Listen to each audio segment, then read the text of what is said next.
I was a bit of a ride or die girl, and to be honest with you, I didn't really care if the die bit was literal. I think I'd find excitement in getting drunk back then, to the point of passing out with my girls, sometimes in random strangers' flats, sometimes in the back of the bus, and I was living this way since I would say 12, 13 years old.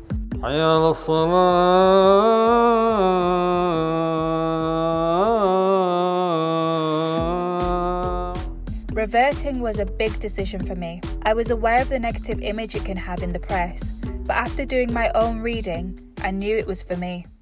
Before I reverted, I would say that I was putting myself around people who were also living on the edge, battling with bandanas and knives for status, dealing drugs, drinking heavy drinks because they wanted to escape life too. Here in Huddersfield, I don't feel like there was much to do for young people. We'd kind of chill out here in the bus station during the day, and then at night we'd transport ourselves to the nightclubs. It was a bit of an addictive world that became my norm, to be honest with you, until I ended up in the doctors, spiraling on off antidepressants. The big wake-up call came for me when it was one evening and I was absolutely drunk out my face. I was laying more or less naked on a kitchen floor, and I just remember waking up in a hospital with a drip connected to me. I feel like I was so disappointed and dissatisfied with this world. I just remember thinking to myself, is this it? It led me to the point of feeling like there was no way out, and maybe even suicide was a better option than living. I knew at that point that I needed to get help. I needed to enter into some kind of rehab and find a way out, because this way of life just wasn't sustainable and it wasn't what was meant for me. I always had this urge, this feeling inside of me where I knew I could be doing more.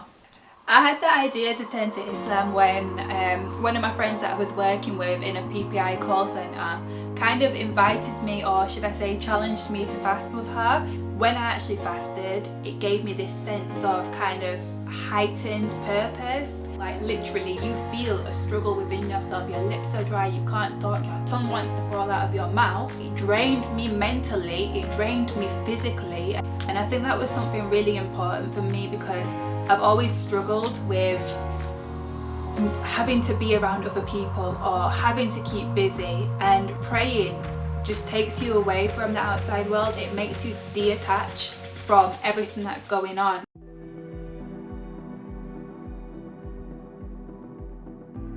I kind of came to Islam, and as you know, I thought I'd get all my answers, but even like talking to you, like we're on this journey.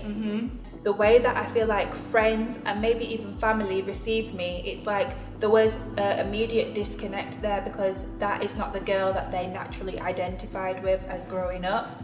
And I think that was quite hard for me in a way. Some people viewed me as like the terrorist's wife when I first converted. At one point you did decide to dress, completely, covered, but I think now you've realized it's good to take these steps slowly. I mean, your lifestyle has changed in a big way. Your idea of fun is a lot different now. I know, because we like to go out for curries and stuff, and just chill and pamper. Spas and pamper. You like looking after yourself. Since reverting to Islam, I haven't been hospitalised once, and I've even managed to completely come off my antidepressants. I'm more health conscious. I kind of think about the decisions that I make before I actually act on them now, so I'm less impulsive. I'm definitely more mindful, more self-disciplined. I kind of feel like my coping mechanism, alhamdulillah, has been laid out for me. I just want to be able to kind of live my life in a healthy manner, and so far so good with Islam.